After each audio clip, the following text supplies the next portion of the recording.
Nunca mais verei o rosto dela. Se minha cegueira significasse apenas transformar esse mundo em um preto total, eu aprenderia a aceitar isso. Mas me tirar o benefício de ver minha própria esposa, isso nunca vou aceitar. Já é ruim o suficiente que ela esteja doente e definhando, mas não poder vê-la para dizer adeus está me matando tão certamente quanto está matando ela. Suponho que seja minha culpa. Passei as últimas noites que antecederam meu acidente me mexendo na cadeira rígida do hospital ao lado de sua cama. Eu estava tão cansado que mal conseguia andar direito e bastou uma pedra no estacionamento para me jogar no chão. Minha cabeça bateu no asfalto e tudo ficou escuro. A névoa negra não se dissipou.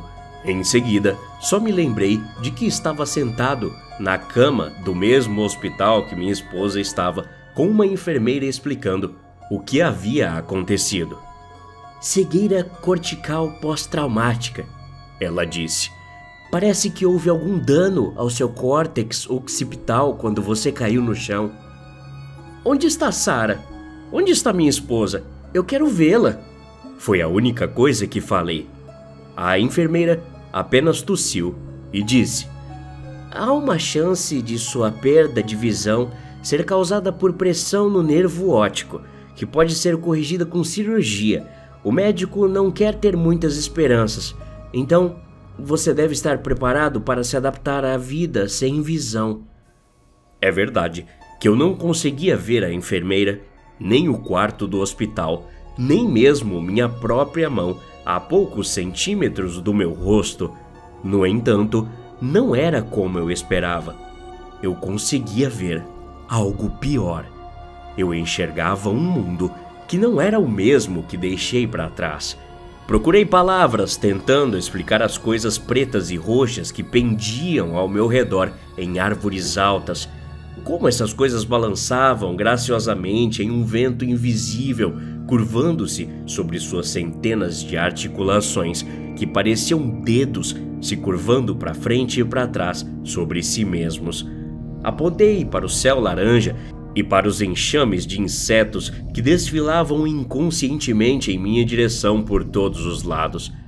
Eu enxergava sim, mas não as mesmas coisas de antes. A enfermeira então disse: alucinações são comuns após perda aguda de visão. Foi difícil levá-la a sério. Eu olhava na direção da enfermeira, mas apenas via uma flor azul gigante, cujas pétalas tinham formas de sino. Se isso era uma alucinação, então era mais claro e mais vívido do que qualquer coisa que eu poderia ter imaginado. Tentei novamente explicar os detalhes das coisas que eu via, mas ela pediu licença e saiu sem nem me deixar terminar. Eu acreditava fielmente que estava preso em algum lugar entre os mundos, o mundo real e o mundo da cegueira completa. Eu ainda podia sentir o tecido áspero do cobertor do hospital, mas também podia sentir o brilho suave de cada folha e casca de árvore nessa selva alucinógena repentina em que eu estava atolado. Eu senti como se estivesse enlouquecendo e não havia enfermeiras ou médicos que me convencessem do contrário. Eu sabia instintivamente que precisava encontrar minha esposa. Sarah era a única coisa real que restou no mundo em que eu deveria estar. Não foi fácil andar em dois mundos ao mesmo tempo. Mesmo quando me arrastei até encontrar a porta do meu quarto, ainda tive que passar por uma espessa cortina de dedos que infestava tudo. Era lento andar pelos corredores invisíveis enquanto atravessava a densa folhagem da selva. E para piorar a situação, o sol branco azulado estava começando a arder e a se pôr no céu laranja. Minha audição permaneceu fixada no mundo normal, por mais estranho que pareça. Então, pelo menos, fui capaz de ouvir as pessoas se aproximando e consegui não esbarrar em ninguém.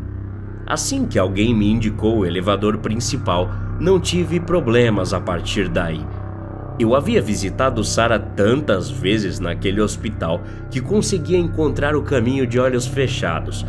Foi desorientador me sentir subindo no elevador, aparentemente voando diretamente no ar, abaixando-me e desviando dos galhos nesse novo mundo enquanto fazia isso. Ao chegar, perguntei: "É o quarto da Sarah? Tem certeza que deveria sair da cama?" Uma voz falou. "Minha esposa está aqui?" Perguntei. "Sim, mas está descansando. Ela teve outra convulsão ontem à noite. Espere, vou ver se encontro o médico", a voz disse. Ouvi passos depois disso. Sarah estava no hospital há 3 meses, ficando mais fraca a cada dia que passava. Houve uma série de hipóteses sobre a doença dela, mas ainda não tinham um diagnóstico definitivo. Acho que é por isso que tenho tido esperanças há tanto tempo. Se ela ficou doente sem motivos, então também poderia se curar do nada. Todas aquelas noites que passei ao lado dela, observando seu rosto pálido e ouvindo sua respiração superficial, eu tinha esperanças que tudo voltaria ao normal. Foi só agora que eu soube que não poderia mais mentir para mim mesmo. Nesse meu novo mundo, vi o que parecia minha esposa em cima de uma cama, mas em cima dela, dedos pretos e roxos projetavam-se. Eles estavam dentro de minha mulher. Com muita clareza, eu poderia vê-los dentro de seu corpo, entrando onde deveria ser sua garganta. Se isso não fosse uma alucinação, então explicava uma doença que um hospital inteiro não conseguia decifrar. "Sarah? Você tá aí?" Falei, ainda sem ter certeza se ela estava ali. Enojado e furioso, me joguei, passando descuidadamente pela mesinha de cabeceira invisível. Agarrei os dedos longos que estavam presos nela e puxei com toda a minha força. Os dedos estavam reagindo, desenrolando-se dela para me agarrar pelos braços e pernas. Lutei contra, agarrando e rasgando. Mais dedos rastejaram acima de mim, circulando em volta dos meus braços, subindo pelos meus ombros, deslizando pelo meu pescoço. "Alguém me ajuda! Tirem esses dedos de cima dela!" Eu gritei. Os dedos estavam me apertando, mas eu não os soltei. Joguei todo o peso do meu corpo para trás, arfando e forçando até que algo finalmente cedeu. Sarah estava tossindo e vomitando, o sinal sonoro de seus sinais vitais enlouquecendo enquanto eu lutava. Ela estava tremendo tanto que toda a cama chacoalhava. Cada dedo nojento que eu tirava do corpo dela era agonizante de observar. "Ela está tendo uma convulsão, doutor, vem aqui!" Uma das enfermeiras disse. Eu estava tão firmemente preso no lugar que não conseguia nem me virar. "O rapaz também está passando mal", a enfermeira disse novamente. "Ele não está respondendo. Coloque-o no chão e mantenha suas vias respiratórias desobstruídas." Mãos humanas involuntariamente abriram caminho através da minha boca para me aliviar. A pressão diminuiu, alguns dedos voltando a atenção para o nó que cercava minha esposa. O sangue estava começando a retornar aos meus membros. Eu podia sentir, e assim que conseguisse respirar, poderia lutar novamente. Eu ainda estava ofegante no chão quando o médico entrou na sala. Como eu poderia saber que era um médico? Bom, certamente havia pistas auditivas enquanto uma voz rouca gritava comandos para as enfermeiras, mas o mais proeminente era o nó de dedos entrelaçados que formavam a forma de um humano. Eles estavam espalhados tão finamente que todas as artérias e veias estavam preenchidas, e eu podia vê-las claramente pulsando e se contorcendo enquanto se contraíam e relaxavam, movendo o médico pela sala como uma marionete. "Outra convulsão", disse o médico. Eu podia ver o dedilhado em torno de sua cabeça, enquanto as coisas dentro dele abriam e fechavam sua boca, com outras menores manobrando sua língua e vibrando suas cordas vocais. "Verifique a boca dela, certifique-se de que não haja vômito ou obstrução", ele disse. "Os dedos", eu gritei, ciente de quão louco eu deveria parecer. "Dê algo para o rapaz se acalmar", o médico disse. Tentei me sentar, mas alguém estava agachado em cima de mim e me prendendo no chão. Estremeci quando uma agulha deslizou em minha coxa. Algo percorreu minhas veias. Estava ficando escuro demais para ver qualquer coisa. Eles trouxeram boas notícias para mim quando acordei. Não apenas conseguiram aliviar a pressão em meu nervo óptico, mas minha esposa teve uma recuperação milagrosa durante o procedimento. Na verdade, chorei de alívio quando abri os olhos no quarto do hospital e vi Sarah ansiosamente sentada em minha cama.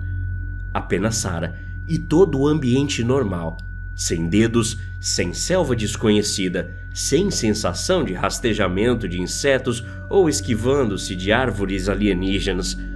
Disseram-me que Sarah estava falando, comendo e até andando sozinha.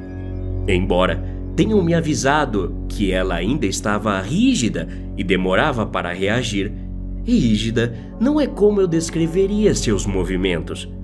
Ela me parece mais como uma marionete amarrada por fios invisíveis pelo lado de dentro e de fora. Até a próxima. Obrigado.